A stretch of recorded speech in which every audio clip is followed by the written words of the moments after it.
Hi friends.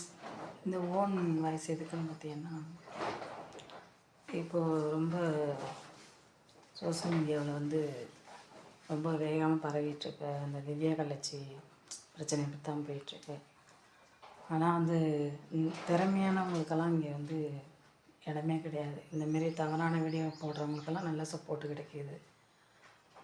ஆனால் திறமையாக இருக்கிறவங்களுக்கு எந்த ஒரு அங்கீகாரமே கிடைக்கல. இந்த வயசுலேயும் கூட நம்ம தப்பான ஒரு விஷயம்லாம் நம்ம வீடியோ போடக்கூடாதுன்னு ரொம்ப சிரமப்பட்டு மிமிக்ரி வீடியோ அதெல்லாம் போட்டோம். அதுக்கெல்லாம் சப்போர்ட் பண்ணுறதில்ல.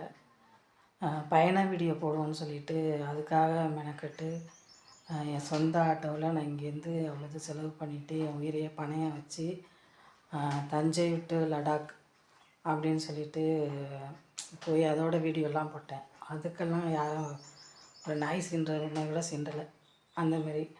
ஆனால் இந்த தவறான விஷயத்துக்கெல்லாம் நீங்கள் நல்லா சப்போர்ட் பண்ணுறீங்க. தயவுசெய்து இந்த மாதிரி விஷயத்துக்கு சப்போர்ட் பண்ணாதீங்க. நல்ல விஷயத்துக்கு சப்போர்ட் பண்ணுங்கள். நம்ம வீட்லேயும் பிள்ளைங்க இருக்காங்க, பொம்பளை பிள்ளைங்க ஆம்பளை பிள்ளைங்க இருக்காங்க. நம்மளே ஒரு தவறான விஷயத்துக்கு நம்ம தூண்டுகோலாக இருக்கக்கூடாது. தயவுசெய்து நீங்கள் திறமையானவங்களுக்கு சப்போர்ட் பண்ணுங்கள்.